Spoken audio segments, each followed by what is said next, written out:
Anthony Joshua has arrived in Jeddah, Saudi Arabia, to complete the final weeks of his training camp, whilst Alexander Usyk is training in Dubai. Joshua Usyk II now less than a month away, gentlemen, with everybody watching on from the wings, Tyson Fury amongst those. Yesterday, Fury promised to sign a contract to fight Joshua ASAP, but only if it's for free. That's how the fight happens. I signed the contract today. The fight's got to be for free. Free to air television, and all tickets go for free. No money is to be made out of this British historic fight if it happens. There's the terms. I'm in the driving seat. Take it or leave it. The ball is in your court, guys. Originally, he wanted $500 million. Now he wants to do it for nothing. I mean, what's going on here? I mean, is he just talking nonsense for the sake of it? Listen, I'm trying to digest this. I really don't know, if I'm honest, because like you say, it was like $500 million, and I thought, I know what he's talking about there. He's saying it's going to take me a lot of money to come out of retirement. Obviously, if Anthony Joshua beats Alexander Usyk, he's coming out of retirement anyway, because that's the fight he wants for his legacy, etc. And I think that he's just waiting in the wings to see what happens with this fight. And I know that he said he'll fight for free. Well, he ain't going to fight for free. I think he'll fight. If AJ wins this fight... Oh, man. If AJ wins this fight, the fight happens. We get the fight that we've all wanted to see, the fight that we thought we may never see. Yeah. You know, our we've been promised two it a British lot, heavyweights, though, haven't we? We have so many times over the course of the last few years, you get these fights that everybody's talking about. It takes so long to make them. We don't get them until everybody's past the point where it would have been at its peak. But we've got to get it in the next, 18 months, haven't we? He's still holding the WBC belt, Tyson Fury. You know, he's still got that belt. If AJ comes through this fight against Alexander Usyk, we get all the belts on the line, the undisputed, two British guys boxing for the undisputed, you know, and it will happen. First time in history, we get that fight. 100%. If AJ, I mean, you said 18 months, 6 months.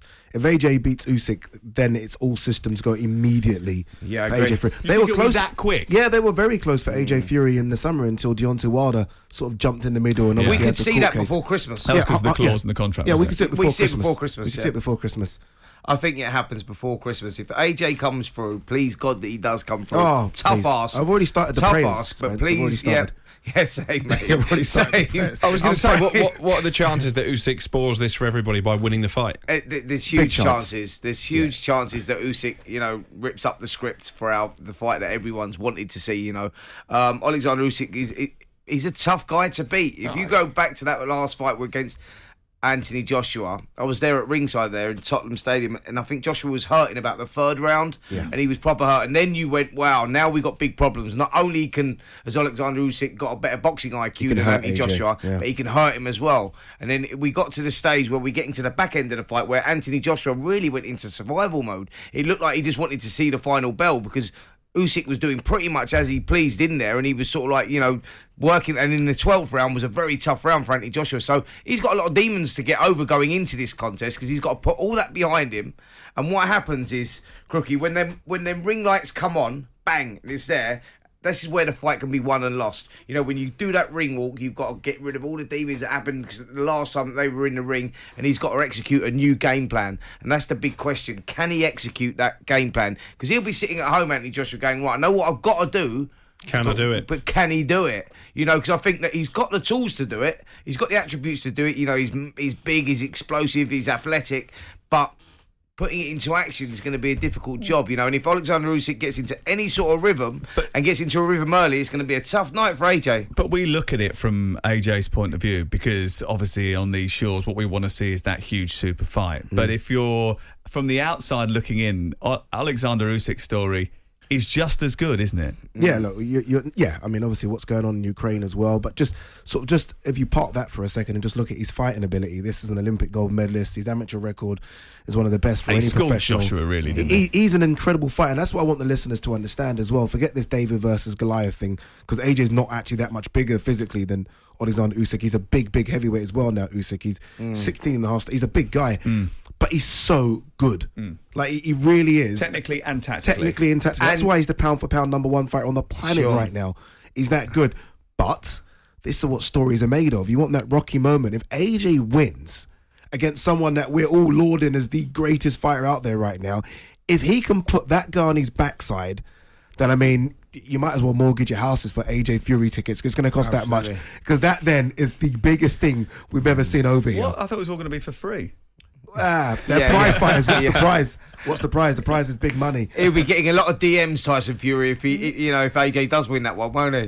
Yeah, definitely. Absolutely. Listen, let's talk quickly about what happened in LA with a convincing win over Javier Fortuna on Saturday for Ryan Garcia. His attention's now turning to his next opponent. I mean, is he going to get the tank? He might get the tank. I mean, that's the fight they want, Gervonta Davis. Unfortunately, with boxing politics, they work on 2 different broadcasters, 2 different networks, 2 different promoters, so everyone's got to be in the same bed. But, again, with big fights, if there's a lot of money to be made, sometimes agreements can be done. It's a huge fight. It's almost a fight that has come from nowhere in the sense of this isn't the matchup that everyone thought would be the big fight in the division. But now it is. It really is. You got an African-American against a Mexican-American. Those always do well in America. They always do. Oscar De La Hoya on one side, Floyd Mayweather on the other side as well. Very much a Eubank Ben thing we were talking about a bit earlier. So it literally ticks every single box. And look, I was there to see Ryan Garcia win, and he looks special. So many superstars around the ring. He generates a lot of interest as well. It's a fight that does incredible numbers, and where there's numbers there, it makes sense. If it makes sense, it will happen. He doesn't shy away from big statements as well, does he? Didn't he say the other week he could beat him at 65% in terms of effort level? Yeah. But is the hype justified with him? Yeah, absolutely. I think that he's proved himself. I think the acid test, the coming of age fight for Ryan Garcia was when he boxed Luke Campbell. Agreed. When he come over and boxed Luke Campbell, when he boxed Luke Campbell, it was like, this is where we see how good he is, because Luke Campbell was a world-class fighter, Olympic gold medalist, a world-class fighter, and he went over in the second round, so he proved that he can overcome those things as well. He didn't mess his game plan up at all. He just got up, brushed himself off, got on with the job, and he slowly and systematically took Luke Campbell apart. And it was a demolition job, if I'm honest. It was a great finish to the body as well. And I think he's proved that he's actually not just a massive social media influencer, but he can fight. He's a serious fighter, and him and Gervonta Davis, for me, is one of the best fighters out there at the moment. I think that it's a fascinating fight. I think Davis, maybe a year ago or so, would have been a massive favourite going into that one because of the unknowns. But now, Garcia, has proved that he can fight. Garcia's physically a lot bigger as well. He's not that skinny, good-looking kid anymore. He's a big guy. Yeah.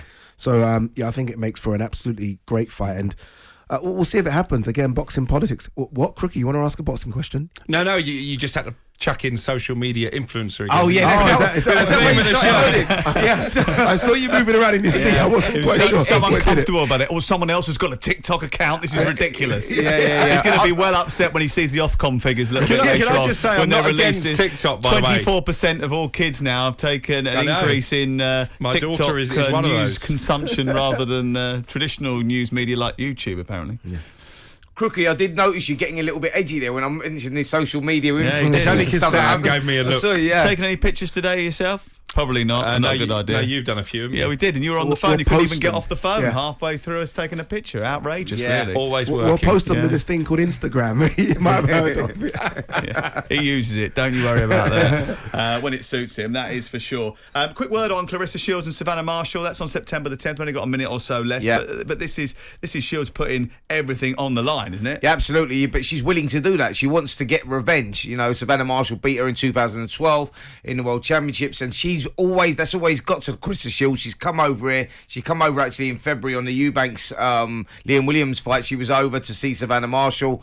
There's no love lost between these two. It's a massive fight at the O2. All women's card. The first time that we've done that here in England. All women's card. First time it's been done anywhere. Anyway, I think, yeah, right. So it's going to be a huge fight and a huge night. I mean, stylistically, these two gel beautifully. And with the history of these two as well, fireworks, man. We're going to see, it's a great fight. Who wins?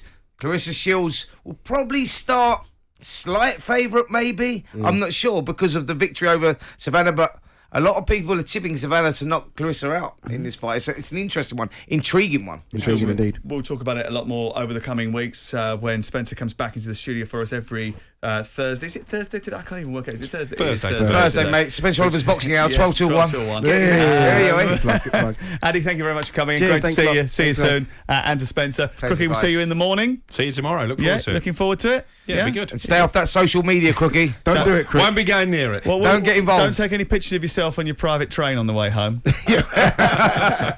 We've got Andy and Paul coming up next. This is talkSPORT.